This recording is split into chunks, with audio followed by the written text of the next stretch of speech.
Good morning बच्चों। Good morning sir. देखो chapter हमारे पास सेकंड चल रहा था जिसका नाम था विलियन या सॉल्यूशन।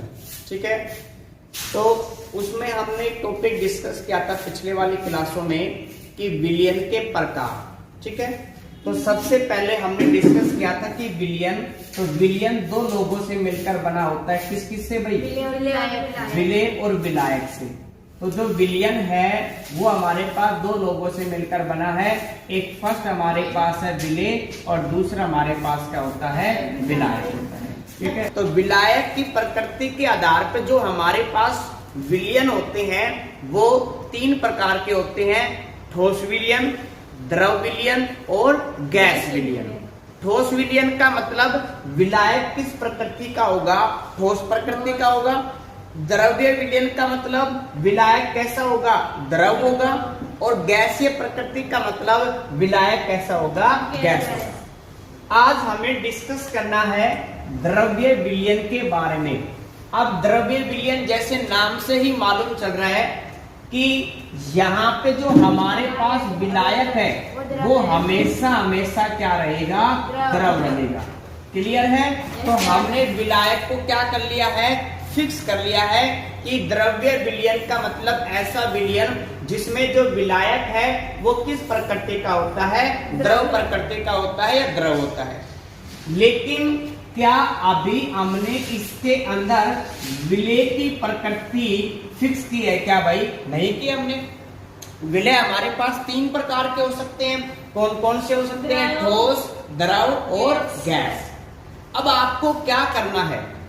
एक बार आपको द्रव को द्रव में मिलाना है, एक बार गैस को द्रव में मिलाना है और ठोस को किसमें मिलाना है? द्रव में मिलाना है। तो जब आप विलेय को अलग अलग विलेय को अगर द्रव यानी कि विलायक में मिलाते हो तो यहाँ पे हमारे पास तीन प्रकार की कंडीशन बन जाती है। अब ये तीन प्रकार की कंडीशन क्या है कि सबसे पहले हमारे पास एक विलियन है और वो विलियन हमारे पास है गैस प्लस द्रव का, यानी कि जो विलेय है वो तो गैस है और विलायक क्या है? द्रव। यानी कि एक बार आपने क्या किया है कि गैस को किसके अंदर मिलाया है? द्रव के अंदर मिलाया है।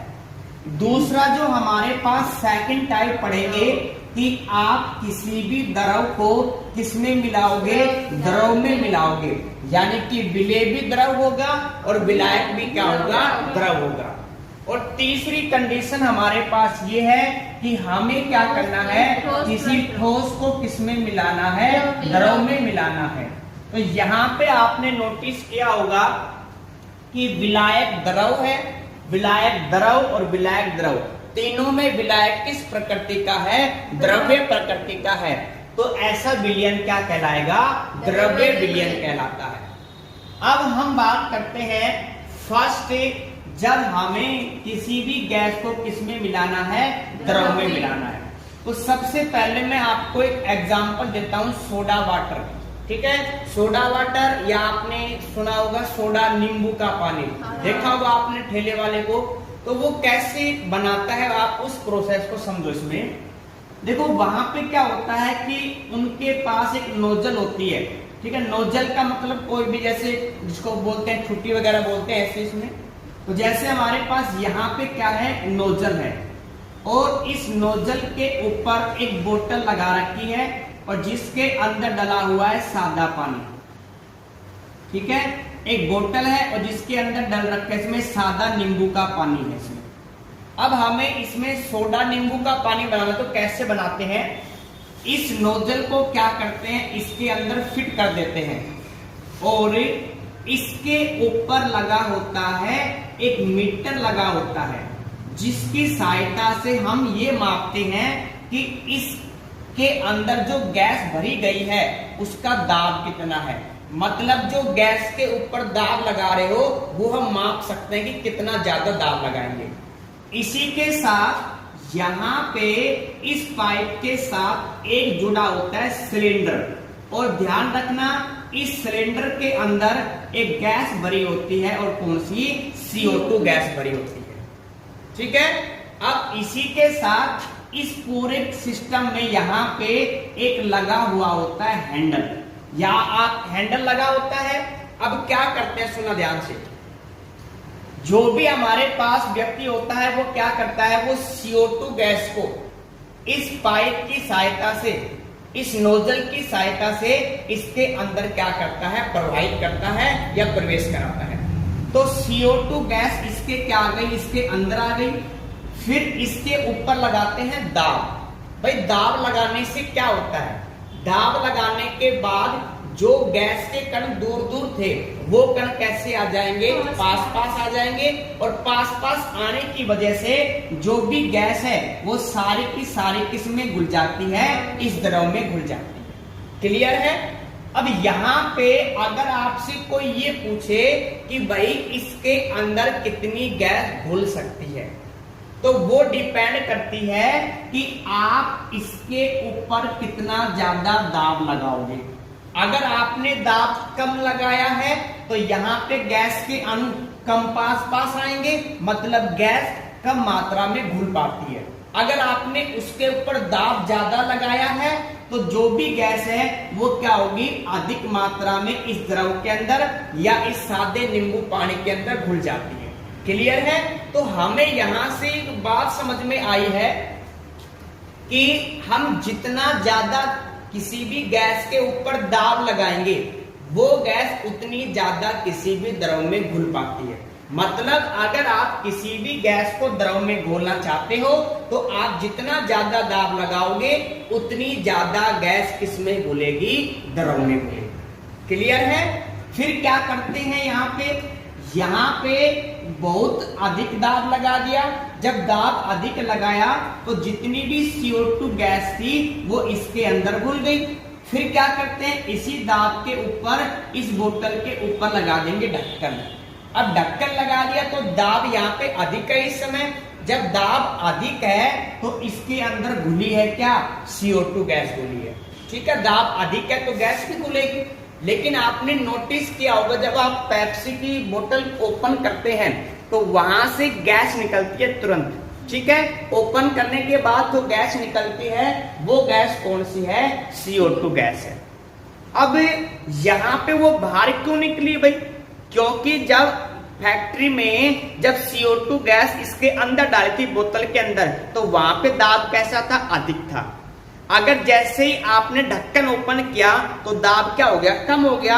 और जैसे ही दाब कम हुआ तो गैस जो अंदर घुली है वो सारी की सारी कहां पे होती है, बाहर निकल जाती है। तो यहाँ पे हमें एक नियम पढ़ना पड़ेगा और इस नियम का नाम है हेनरी का नियम।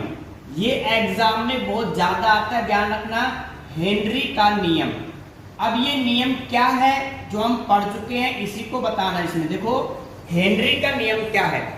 सबसे पहले कंडीशन में आपको बता देता हूं कि ये नियम काम करेगा कब, जब आप इस बोतल का जो भी तापमान है उसको आप क्या रखोगे, नियत रखोगे या क्या रखोगे, फिक्स। ऐसा नहीं है आप तापमान में बार बार चेंज कर रहे हो। क्लियर है। दूसरी बात, यहाँ पे ताप के साथ साथ जो विलयन है उसका आयतन भी आपको क्या करना है, यहाँ पे फिक्स करना है। मतलब ऐसा नहीं है कि आप जब गैस मिला रहे हो तो उसके आयतन में भी बार बार चेंज कर रहे हो। तो यानी कि यहाँ पे जो नियम हम पढ़ेंगे उसमें जो आयतन है वो भी निश्चित होगा और जो ताप है वो भी कैसा होगा, निश्चित होगा इसमें। तो ये नियम क्या कहता है, देखो जब किसी भी द्रव में अगर हम गैस मिलाते हैं तो घुलने वाले गैस की मात्रा, यानी कि घुलने वाले गैस की मात्रा का मतलब m, ठीक है, वो समानुपाती होती है। किसके समानुपाती होती है, लगाए गए दाब के।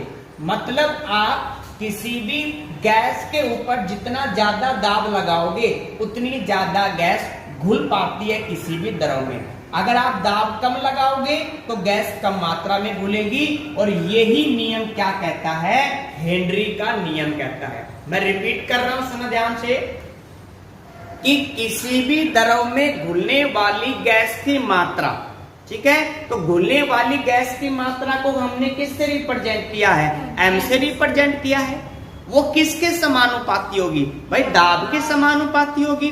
अगर आप दाब कम लगाओगे तो गैस कम घुलेगी, अगर आप दाब ज्यादा लगाओगे तो गैस क्या होगी, वहां पे ज्यादा घुलती है। और यही नियम क्या कहता है, हेनरी का नियम।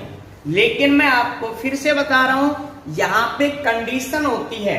क्या कंडीशन है कि जो आयतन है और जो ताप है वो आपको क्या रखना पड़ेगा, फिक्स रखना पड़ेगा। ऐसा नहीं है कि आप तापमान में वृद्धि कर रहे हो या कमी कर रहे हो। अगर आप तापमान में चेंज करोगे ना तो ये समानुपाती या ये हमारे पास जो फॉर्मूला आया है ये आपके ये फॉलो नहीं करेगा। तब उस समय नहीं काम करेगा कि आप दाब बढ़ाओगे उतनी गैस घुलेगी। भाई एग्जाम्पल आपको मालूम होगा, जैसे हम बात करते हैं यहाँ पे कि जो हमारे पास द्रव है, अगर आप द्रव का क्या करते हो, टेम्परेचर बढ़ाते हो। फिर गैस है, अगर गैस का टेम्परेचर बढ़ाते हो तो गैस के अणु क्या करने लग जाते हैं, गति करने लग जाते हैं, ठीक है, उनके पास ऊर्जा आ जाती है। अब आप इसके ऊपर दाब लगाओगे तो क्या ये कण बैठ पाएंगे क्या, भाई नहीं बैठ पाएंगे।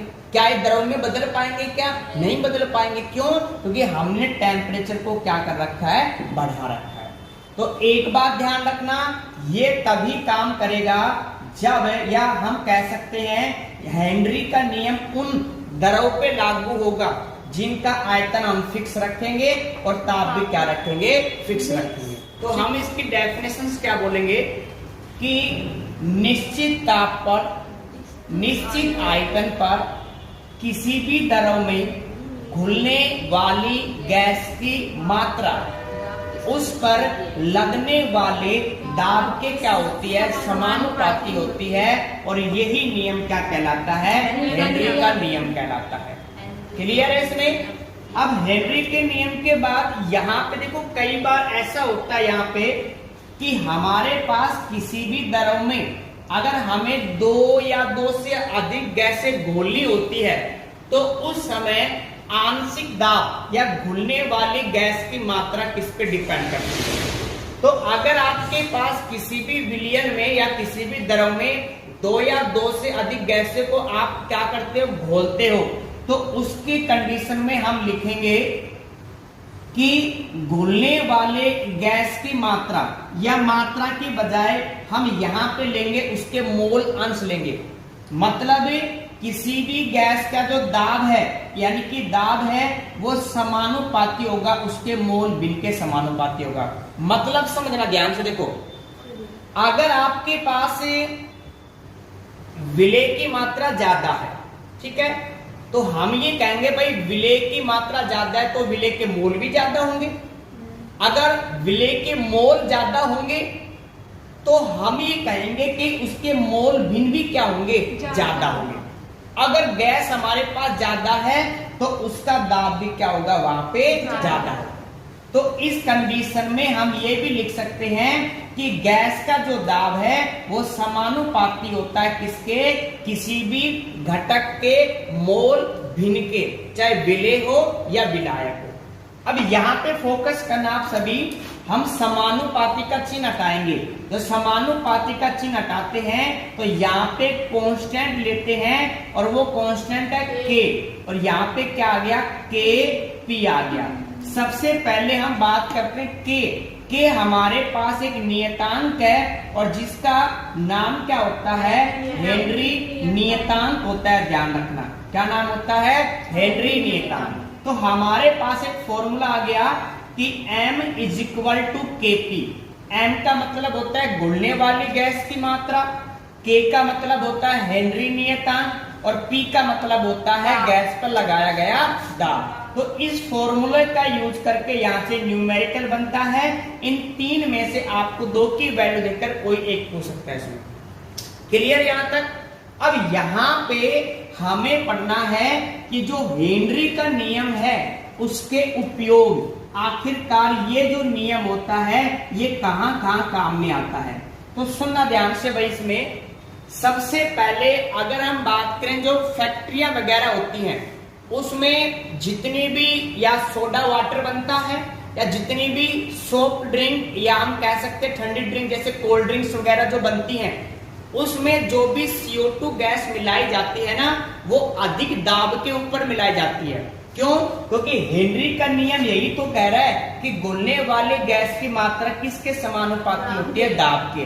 तो हम ये कह सकते हैं कि जितने भी शीतल पेय पदार्थ यानी कि कोल्ड ड्रिंक्स वगैरह और जो हमारे पास सोडा वाटर होता है, उसके अंदर मिलाई जाने वाली गैस किस दाब पर भरी जाती है? उच्च दाब पर भरी जाती है, अधिक दाब पर भरी जाती है। तो वहां पे भी नियम किसका लागू हो रहा है भाई? हेनरी का तो नियम लागू हो रहा है। अगर आपको गैस ज्यादा मिलानी है तो आपको दाब भी क्या करना पड़ेगा? ज्यादा लगाना पड़ेगा। ठीक है। दूसरा इसका उपयोग समझना बहुत ही ज्यादा इंपॉर्टेंट है। ये सबसे पहले हम बात करते हैं गोताखोर। तो गोताखोर क्या होते हैं भाई?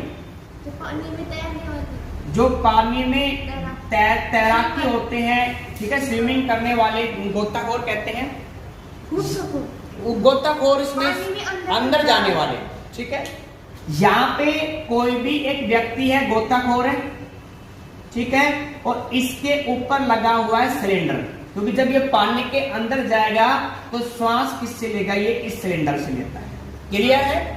अब इस समय ये व्यक्ति कहाँ पे प्रेजेंट है? उसकी पानी के सतह के ऊपर प्रेजेंट है, ठीक है, अंदर नहीं है, सतह के ऊपर प्रेजेंट है।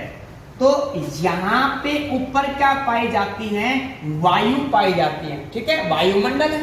तो यहाँ पे देखो क्या होता है यहाँ पे कि सबसे पहले यहाँ पे जब व्यक्ति सतह के ऊपर होता है तो उसके ऊपर सिर्फ और सिर्फ किसका दाब लगता है?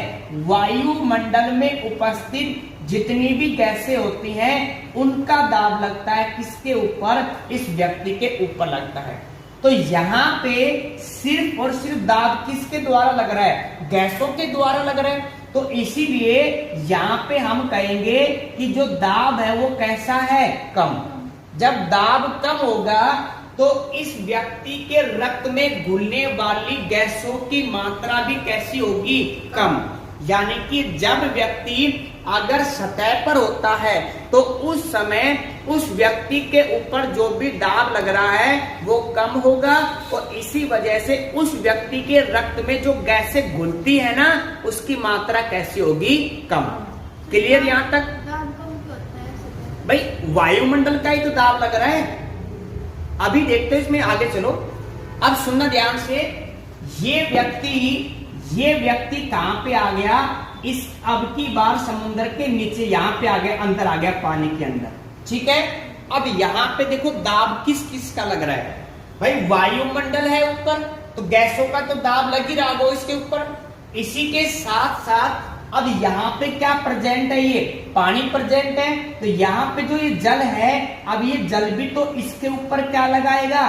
दाब लगाएगा। ध्यान रखना, सुना ध्यान से। जब ये व्यक्ति अगर इस पानी के अंदर चला जाता है तो इस व्यक्ति के ऊपर जितना पानी होता है वो भी इसके ऊपर क्या लगाएगा? दाब लगाएगा। तो अब मुझे ये बताओ कि दाब पहले की तुलना में, मतलब जब यहाँ पे था तो दाब बढ़ा या घटा? बढ़ गया दाब।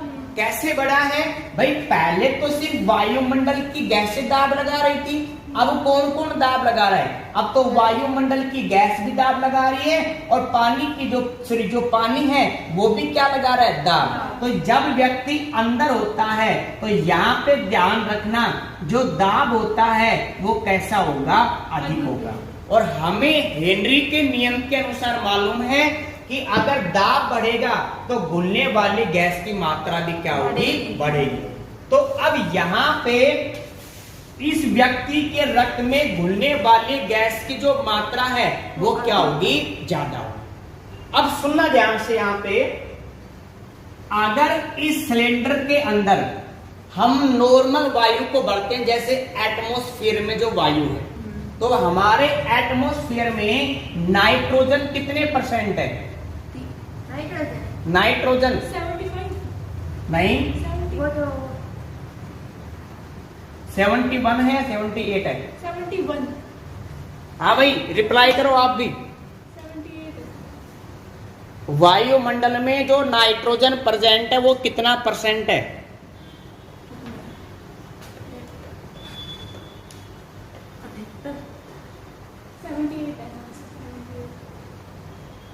78%। शाबाश।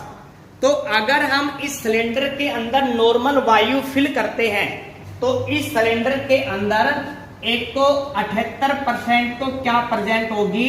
नाइट्रोजन प्रेजेंट होगी। तो यहाँ पे नाइट्रोजन गैस प्रेजेंट होगी। और ऑक्सीजन कितना परसेंट है?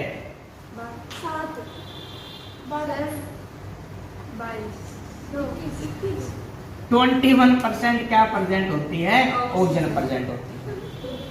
ठीक है, 3%, 1-2%, 1% तो गैसें होती हैं और इसके अलावा शायद 29 है ऐसे कुछ में वो मिलती है, CO2 गैस मिलती है। ठीक है, अब हमें सिर्फ इसकी बात कर रहे हैं यहाँ पे एग्जाम्पल के लिए। तो जब अगर आप वायुमंडल की जो नॉर्मल गैसें हैं अगर आप इन सिलेंडर के अंदर फिल करते हो तो यहाँ पे सुनना आप सभी ध्यान से, जब ये व्यक्ति सतह के ऊपर होता है तो यहाँ पे दाब कैसा होगा? कम। तो इस व्यक्ति के ब्लड में जो गैसें घुलती हैं उनकी मात्रा कैसी होगी? कम होगी। तो इसका मतलब अब ये व्यक्ति अगर नीचे जाता है तो जैसे जैसे व्यक्ति नीचे जाएगा वैसे वैसे इस व्यक्ति के ऊपर लगने वाला दाब है वो भी क्या होगा? बढ़ता जाएगा। जब दाब बढ़ेगा तो उस कंडीशन में इन गैसों की घुलने की मात्रा भी क्या होगी? ज्यादा हो जाएगी। तो हम एक कंडीशन मान के चल रहे हैं कि व्यक्ति कहां पे चला गया? गहराई में चला गया और जिसके ऊपर दाब क्या है? अधिक है। अब दाब अधिक है तो उस व्यक्ति के रक्त में नाइट्रोजन भी घुल चुकी है और ऑक्सीजन भी घुल चुकी है। क्योंकि दाब बढ़ाना तो दाब बढ़ेगा तो गैसों की मात्रा जो घुलती है उसकी मात्रा भी बढ़ेगी। लेकिन अब ये व्यक्ति अगर अचानक से कहां पे आ जाए? ऊपर से, यानी कि ये जब ये व्यक्ति अगर नीचे से पैंदे से अगर ऊपर आता है तो दाब में वृद्धि होगी, कमी होगी? कमी होती जाएगी। जब दाब में कमी होगी तो इस व्यक्ति के रक्त में जो गैसें घुली थी ना वो भी क्या हो जाएगी? घुलन, यानी कि ब्लड में घुलेगी नहीं। तो उस कंडीशन में जो गैसें इस व्यक्ति के रक्त में घुली हुई हैं वो क्या बन जाएगी? बबल्स बना लेती है। ध्यान रखना, ठीक है? क्योंकि जब व्यक्ति ऊपर आ गया तो दाब कम हो गया। जब दाब कम हो गया तो गैस घुलेगी नहीं, वो क्या करेगी? वहां से निकलने की कोशिश करती है। तो जब यहाँ पे व्यक्ति तट पर है तो यहाँ पे जितनी भी गैसें होती है जो अंदर घुल चुकी थी बहुत ज्यादा मात्रा में वो सारी की सारी क्या बनती है? बबल्स बना लेती है। जब बबल्स बनाती है तो उस कंडीशन में जो व्यक्ति है उसको पीड़ा होती है। ध्यान रखना, बहुत ज्यादा पीड़ा होती है। ठीक है, बहुत ज्यादा पीड़ा होती है। और इस कंडीशन को या इस स्थिति को हम एक नाम से जानते हैं और वो हमारे पास है बेंट। तो यहाँ पे बेंट क्या है ये क्वेश्चंस बनता है। तो मैं एक बार इस चीज को फिर से रिपीट कर रहा हूं। अगर हमारे पास कोई भी गोताखोर है, अगर उसके सिलेंडर में हम नॉर्मल गैसें भरते हैं जिसमें नाइट्रोजन अधिक मात्रा में प्रेजेंट है और ऑक्सीजन कम 21% है, इसमें क्लियर है? जब ये व्यक्ति अगर तट पर रहेगा तो उसके ऊपर सिर्फ और सिर्फ गैसों का दाब लग रहा है, वायुमंडल गैसों का दाब लग रहा है जो कि कैसा है? कम है। अब दाब अगर कम है तो इस व्यक्ति के रक्त में घुलने वाली गैसों की मात्रा भी कैसी होगी? कम होगी। लेकिन जब ये व्यक्ति नीचे जाता है तो इसके ऊपर दाब बढ़ जाता है। भाई क्यों बढ़ता है? क्योंकि यहाँ पे पानी के द्वारा भी दाब लगेगा और गैसों के द्वारा भी दाब लगेगा। जब दाब बढ़ गया तो इसका मतलब ये है कि इसके रक्त में घुलने वाली गैसों की मात्रा भी क्या हो जाएगी? ज्यादा हो जाएगी। तो जब ये व्यक्ति नीचे है तो इसके ब्लड में ये गैसें बहुत ज्यादा मात्रा में घुल गई। लेकिन जब ये व्यक्ति ऊपर आता है ना तो उस समय जब ये व्यक्ति ऊपर आएगा तो दाब में क्या हो गई? कमी। और जब दाब में कमी हो जाएगी तो जो गैस इस व्यक्ति के रक्त में घुली हुई थी वो गैसें क्या करती हैं, बबल्स बना लेती हैं। ठीक है, जब बबल्स बना लेती हैं मतलब निकलना वहां से स्टार्ट कर देती है गैस के रूप में तुरंत। इस कारण व्यक्ति को बहुत ज्यादा पीड़ा होती है, बहुत ज्यादा दर्द होता है और इस स्थिति को हम क्या कहते हैं, बेंट कहते हैं। क्लियर है? अब बेंट से नहीं आया समझ में भाई, ठीक है, बेंट कहते हैं। अब इसका बचाव या इसका हमारे पास बचाव कैसे करते हैं, तो इस व्यक्ति के जो सिलेंडर में ये गैसें नहीं भरते हैं, ध्यान रखना। ठीक है, ये गैसें नहीं भरते हैं तो कौन कौन सी गैस भरते हैं, इसमें एक तो मिलाते हैं हीलियम गैस और हीलियम गैस की जो परसेंटेज होती है वो है 11.7% होती है। ठीक है, इसी के साथ जो नाइट्रोजन गैस होती है उसकी परसेंटेज होती है 56.2% होती है और ऑक्सीजन जो होती है उसकी जो वैल्यू होती है, कितना बच गया, 31, कितना बच गया, 32.1 होती है। इतनी परसेंटेज में बढ़ते हैं इसमें। मतलब क्या है, इस पीड़ा को कम करने के लिए उस व्यक्ति के जो सिलेंडर में हम एक गैस मिला देते हैं और वो गैस कौन सी होती है, हीलियम गैस। और आपने ये पढ़ा होगा हीलियम गैस एक अक्रिय गैस है, क्रिया नहीं करती है। जब इस व्यक्ति के सिलेंडर में अगर ये गैसों का मिश्रण भरा जाता है तो उस समय कंडीशन क्या होगी, सुनना ध्यान से। जब ये व्यक्ति अगर नीचे जाता है तो हीलियम गैस एक अक्रिय गैस है, ये जल्दी से रक्त में विलय नहीं होगी। तो फिर क्या फायदा हुआ भाई, पहले नाइट्रोजन कितना परसेंट घुल रही थी रक्त में, 78% ज्यादा घुल रही थी, ज्यादा मात्रा में थी। और अब कितनी परसेंट है, 56। तो पहले की तुलना में नाइट्रोजन कम मात्रा में प्रेजेंट है तो नाइट्रोजन कम घुलेगी। तो मतलब उस व्यक्ति को जो पीड़ा पहले हो रही थी उसकी तुलना में पीड़ा अब क्या होगी, इसमें कम होगी। तो हम यहाँ पे ये लिख सकते हैं कि इस यानी कि बैंड स्थिति से निपटारा करने के लिए उस व्यक्ति के सिलेंडर में हम कौन सी गैस मिलाते हैं, हीलियम गैस मिलाते हैं। हीलियम गैस मिलाने पर नाइट्रोजन की जो मात्रा है वो क्या होती है, घट जाती है। इस वजह से और इसी के साथ साथ हीलियम गैस अक्रिय गैस होती है और ये रक्त में आसानी से घुल नहीं पाती है। इस वजह से उस व्यक्ति को पीड़ा कम होती है, ध्यान रखना। और एग्जाम में क्वेश्चंस क्या आता है कि बेंट स्थिति क्या है और इसका निपटारा या इसका निवारण करने के लिए इसमें हीलियम गैस क्यों मिलाई जाती है। क्लियर है यहां तक इसमें। इसी का एक तीसरा एग्जाम्पल है कि या हम कह सकते हैं इसी का हमारे पास एक तीसरा उपयोग है इसमें। तो पहले स्थिति याद रखना, बेंट स्थिति क्या होती है, यहां से क्वेश्चंस बनते हैं। अब हमारे पास नेक्स्ट एक कंडीशन है, सुनना ध्यान से, कि यहाँ पे हमारे पास जैसे कोई भी एवरेस्ट वगैरह है, कोई भी पहाड़ वगैरह है, यहाँ पे कंडीशन समझना आप सभी। यहाँ पे वायुमंडल है और वायुमंडल में क्या प्रेजेंट है, गैसें प्रेजेंट है। ठीक है, एग्जाम्पल के लिए हम ये माने इतनी गैसें हैं। अब यहाँ पे दो कंडीशन है, एक तो हम बात कर रहे हैं कि नीचे की बात कर रहे हैं, मतलब आप चट्टान पे नहीं चढ़े हुए, इसके नीचे हो इसमें, ठीक है, इसमें साइड में। अगर आप यहाँ पे इस पोजीशन पे होते हो तो क्या होगा इसमें, देखो। अब अगर आप इस पोजीशन पे होते हो तो इतनी ज्यादा गैसें आपके ऊपर क्या लगा रही है, दाब। ठीक है, इतनी गैसें दाब लगा रही हैं आपके ऊपर। तो यहाँ पे दाब कम होगा या ज्यादा होगा वो हम आगे डिस्कस करते हैं। एक स्थिति हमारे पास ये है कि आप अब की बात इस चट्टान के ऊपर हो ऐसे, तो इस समय दाब क्या ये गैसें आपके ऊपर दाब लगा रही हैं क्या, भाई नहीं लगा रही है। आपके ऊपर दाब कौन सी गैस लगाएंगे, जो आपके ऊपर होंगी, तो ये वाली गैसें आपके पास दाब लगा रही है। तो यहाँ पे ऊपर इतनी गैसें दाब लगा रही है, तो जितनी ज्यादा गैस होंगी उनका दाब भी तो उतना ही अधिक होगा। तो इस स्थिति में यानी कि स्थिति नंबर फर्स्ट में आपके ऊपर जो दाब लग रहा है वो दाब कैसा है, अधिक दाब है। और अब दाब अधिक होगा तो इसका मतलब घुलने वाले गैसों की मात्रा भी क्या होगी, अधिक होगी।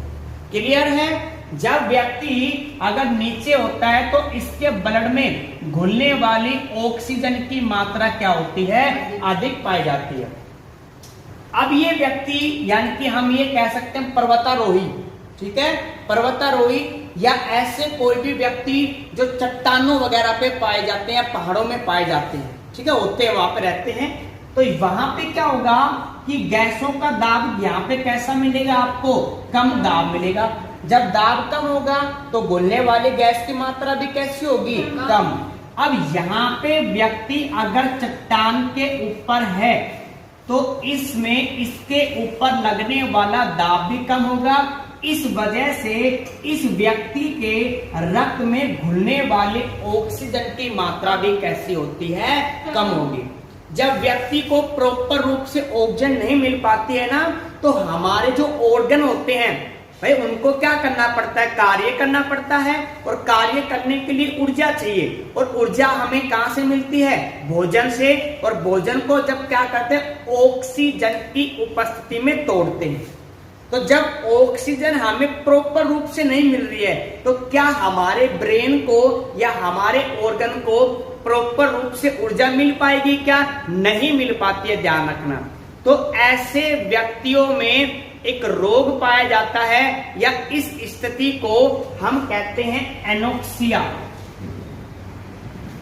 एनोक्सिया कहते हैं, ठीक है। अब एनोक्सिया क्या है, मैं रिपीट कर रहा हूं ध्यान से, कि जब कोई भी पर्वतारोही अगर चट्टान के ऊपर जाता है तो उसके ऊपर दाब कम लगता है, और जब दाब कम लगेगा तो उसके ब्लड में ऑक्सीजन कम मात्रा में घुलेगी। जब ऑक्सीजन कम मात्रा में घुलेगी तो उसके शरीर को, उसके मस्तिष्क को प्रॉपर रूप से ऑक्सीजन नहीं मिल पाते। इसकी वजह से उस व्यक्ति को या तो चक्कर आने स्टार्ट हो जाते हैं या बेहोश होकर क्या होता है, गिर जाता है, या उसको श्वास लेने में क्या होती है, दिक्कत होती है। और इसी स्थिति को हम क्या कहते हैं, एनोक्सिया कहते हैं। तो ये भी इंपॉर्टेंट है, यहाँ पे दो तरह से क्वेश्चन पूछ लेता है कि कोई भी व्यक्ति जैसे शिमला वगैरह की या कहीं की बात करें जो पहाड़ों पर रहते हैं, अगर व्यक्ति वहां पे पाया जाता है तो उसमें किस प्रकार का रोग होगा, तो ये एनोक्सिया वाला इसमें, ठीक है। अब आपसे ये बोले एनोक्सिया क्या है, तो जब व्यक्ति चट्टानों के ऊपर पाया जाता है तो उसके ऊपर जो दाब लगेगा वो कम होगा गैसों का। और हेनरी क्या कहता है भाई कि जितना ज्यादा दाब होगा उतनी ज्यादा गैसें घुलेंगी। तो यहाँ पे गैस कम घुलेंगी तो उस व्यक्ति को प्रॉपर रूप से ऑक्सीजन नहीं मिल पाएगी। इसी कारण उस व्यक्ति में क्या होता है, या तो कमजोरी होती है, थकान महसूस करता है, चक्कर आके क्या होता है, गिर जाता है इसमें, ठीक है। तो हमने यहाँ पे दो इंपॉर्टेंट केस पढ़े हैं। फर्स्ट तो हमने पढ़ा है बेंट और सेकंड क्या है, एनोक्सिया, ठीक है। यहाँ से क्वेश्चंस आपसे ये भी पूछ सकता है कि हेनरी का नियम क्या है, इसके अनुप्रयोग।